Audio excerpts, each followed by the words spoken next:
Hello friends. तो good morning. और friends, ये जो वीडियो है मैं लेकर आया हूँ, जो इंटरव्यू पार्ट की जो सीरीज चल रही है अपनी, 3 पार्ट पहले मैं डाल चुका हूँ, इसमें ये चौथा पार्ट है उसका। और अगर आपने हमारे पहले वीडियो अगर नहीं देखे हैं तो आप 3 वीडियो जाकर देख सकते हैं। उसमें लगभग आपको समझ में आ जाएगा इंटरव्यू में आपको क्या क्या करना है।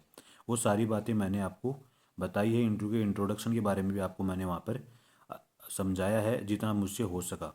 और अगर आप हमारे चैनल पे नए हैं तो आप हमारे चैनल को सब्सक्राइब ज़रूर करें। ठीक है। और अब चलो बढ़ते हैं इसके साथ। जो बात मैं जो बताने वाला हूँ इसमें, जो इंटरव्यू का चौथा पार्ट है, तो इसके अंतर्गत अपन बात करेंगे, मतलब जो इंटरव्यू अपन इंट्रोडक्शन की बात कर ली थी कि किस प्रकार अपन को इंट्रोडक्शन देना है, वहाँ पर अपना क्या बिहेव होना चाहिए, सब सारी बातें अपन वहाँ पर कर चुके हैं। और अब अपन बात करने वाले हैं कि जो इंटरव्यू में जो बैंकिंग के क्वेश्चन पूछे जाएंगे, मोस्ट ऑफ जो मैन जो इम्पोर्टेंट टॉपिक हैं वो मैं बताने वाला हूँ, जिनसे आपके क्वेश्चन क्या हो सकते हैं, पुटअप हो सकते हैं। वो चीज़ें आपको कवर करके जानी है। बैंकिंग में अगर आप वैसे भी तैयारी करें तो बैंकिंग तो पढ़ते ही हैं, तो वैसे लगभग तैयारी है आपकी। लेकिन अगर आपने एक बार फिर से उनका क्या करना है, रिवीजन करना है। तो मैन टॉपिक बात करते हैं तो जो बैंकिंग फाइनेंस है उसमें मैं बात करता हूँ। तो सबसे पहला जो अपना जो आरबीआई है, रिजर्व बैंक ऑफ इंडिया, उसके बारे में आपको क्या पढ़ना है, अच्छे से पढ़ना है। पूरा डीप में जाकर पढ़ना है, बहुत ज़्यादा भी नहीं, लेकिन फिर भी अगर देखा जाए तो जैसे आरबीआई है, इसके फंक्शन क्या होते हैं, ये क्या क्या काम करता है, और इसके जो गवर्नर कौन है वर्तमान में, और इसके जो डिप्टी गवर्नर हैं वो कौन है, और इसका हेडक्वार्टर कहाँ पर है। ये मोटी मोटी चीज़ें तो आपको इसके बारे में क्या होनी चाहिए, पता होनी चाहिए। उसके बारे में बात करते हैं तो जो आरबीआई के द्वारा मॉनेटरी पॉलिसी लाई जाती है उसको भी आपको अच्छे से पढ़ के जाना है। आरबीआई की जो मॉनेटरी पॉलिसी होती है बाई टू मंथली जो आती है, ठीक है, उसके बारे में आपको क्या करना है, अच्छे से प्रिपेयर करना है। और जो मॉनेटरी पॉलिसी होती है, मॉनेटरी पॉलिसी के अंतर्गत आरबीआई जो भी रेट्स होती हैं, जिन भी रेटों के बारे में मतलब चेंज करता रहता है, उन रेट्स के बारे में आपको पता होना चाहिए। जैसे मैं बता दूं, रेपो रेट हो गया अपना, रिवर्स रेपो रेट हो गया, सीआरआर हो गया, एसएलआर हो गया, और ये जो एमएसएफ हो गया, ये जो रेट हैं इनके बारे में आपको क्या होना चाहिए, नॉलेज होना चाहिए। मतलब रेपो रेट क्या होती है, रिवर्स रेपो रेट क्या होती है, इनकी जो डेफिनेशन है वो क्या है, ठीक है, और इसका क्या प्रभाव पड़ता है मार्केट में, ये चीज़ें आपको वहाँ पर पूछी जा सकती हैं। इसलिए इन चीज़ों को, ये नॉर्मल बेसिक चीज़ें हैं, ये आपको पता होनी चाहिए। उसके बाद बात करते हैं तो जो आपके टाइप्स ऑफ बैंक अकाउंट हैं, मतलब जो आपका जैसे करंट अकाउंट हो गया, सेविंग अकाउंट हो गया, ये क्या क्या होते हैं ये आपको बताना है। और यहाँ पर उसके बाद में बात करते हैं जो कार्ड्स होते हैं जो बैंक द्वारा जारी किए जाते हैं, जैसे टाइप्स ऑफ कार्ड में जैसे एक तो डेबिट कार्ड हो गया, क्रेडिट कार्ड हो गया, इनके बारे में भी आपको क्या होना चाहिए, बेसिक नॉलेज होना चाहिए। उसके बारे में बात करते हैं तो क्वेश्चन ऑन केवाईसी, जो बैंकों द्वारा केवाईसी की जा रही है, अभी वीडियो केवाईसी की जा रही है, तो केवाईसी क्या होती है, नो योर कस्टमर्स के बारे में आपको क्या होना चाहिए, पता होना चाहिए। उसके बाद में जो मैंने अभी आपको बताई थी मॉनेटरी पॉलिसी की जो पॉलिसी रेट होती हैं उनके बारे में भी आपको पता होना चाहिए।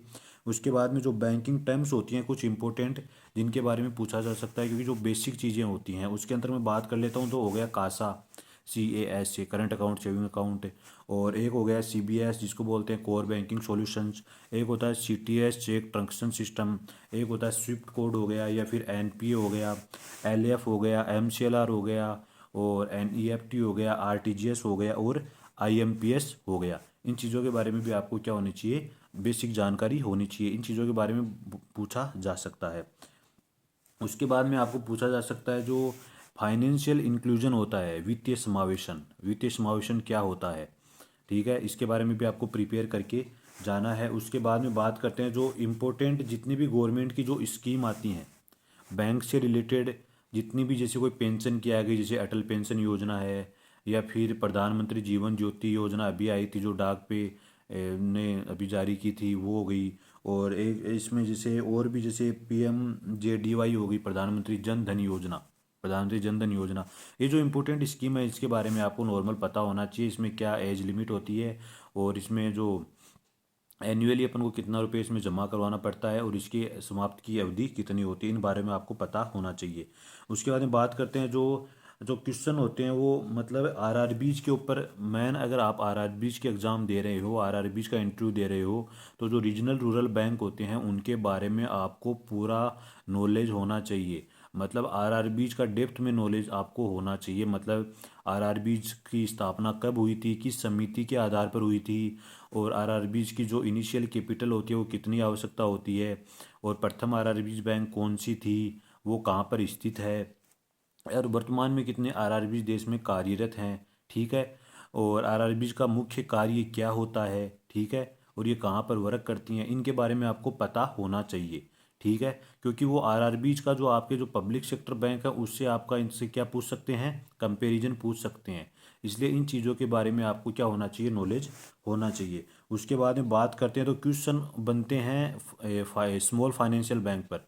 जो स्मॉल फाइनेंशियल बैंक होते हैं उनके ऊपर भी क्वेश्चन यहाँ पर बनते हैं, तो उनकी आपको तैयारी करनी है। एक जो पेमेंट बैंक होते हैं, कौन कौन से भारत में पेमेंट बैंक का वर्क क्या होता है वो भी आपको पता होना चाहिए। उसके बाद में पब्लिक सेक्टर बैंक, जो मैंने अभी बताया था कि कंपैरिजन पूछा जा सकता है, तो पब्लिक सेक्टर बैंक के बारे में आपको पता होना चाहिए। कौन कौन से पब्लिक सेक्टर बैंक हैं, इंपॉर्टेंट है पब्लिक सेक्टर जो बैंक हैं उनके बारे में आपको क्या होना चाहिए, पता होना चाहिए, क्योंकि उनसे क्वेश्चन पुटअप किया जा सकता है। और आपसे देखो, अगर आपको अगर पूछा जाए, जैसे अगर अकाउंट के बारे में पूछा जा सकता है कि जैसे आपका अकाउंट किस बैंक में है, ठीक है, तो ये चीज़ भी आप प्रिपेयर रखें पहले से कि भाई कौन से बैंक में है, तो जिस बैंक में आपका अकाउंट है उससे रिलेटेड क्वेश्चन आपसे पुटअप किए जाते हैं, तो ठीक है, तो वो चीज़ें भी पहले से तैयार करके जाएं। जैसे आपका एसबीआई में अकाउंट है, यूको में है, बड़ौदा में है, जिसमें भी है उसका वहाँ पर बता दें, तो उससे रिलेटेड आपसे क्वेश्चन क्रॉस क्वेश्चन पूछे जाएंगे, ठीक है। और उसके बाद में बात करते हैं तो करंट अफेयर्स की। जो करंट अफेयर्स इसमें पूछा जाएगा लगभग 2 महीने का, लास्ट का 2 महीने का। वैसे भी आप करंट अफेयर तो तैयार आपने कर ही रखा है, और फिर भी अगर आपने अगर उसको एक बार छोड़ दिया है, लेकिन अगर आपने मेंस की तैयारी की है तो करंट अफेयर तो तैयार किया है। एक बार उसका, एक दो बार उसका क्या करें, अच्छे से रिवीजन लगा लें। 2 मंथ का लगा लें, जैसे अभी चल रहा है तो आप जनवरी और फरवरी का अच्छे से तैयार करके रखें, क्योंकि करंट से ही ज़्यादा पूछा जा सकता है, 2 मंथ से ज़्यादा पूछा जा सकता है। और इसके अलावा अगर अपन बात करते हैं तो जो बैंकों का नेशनलाइजेशन होता है, जो राष्ट्रीयकरण होता है बैंकों का, उसके बारे में भी आपको नॉलेज होना चाहिए कि पहली बार कब हुआ था और अभी कब हुआ है, उसके बाद कब हुआ था, और अभी जो वर्तमान में थोड़े दिन पहले हुआ है वो किन किन बैंकों का, कौन से बैंक का किस में हुआ है राष्ट्रीयकरण। तो उसके बारे में भी आपको क्या होना चाहिए, नॉलेज होना चाहिए, उन बैंकों के बारे में पूछ सकता है, ठीक है, ये इंपॉर्टेंट बैंक है।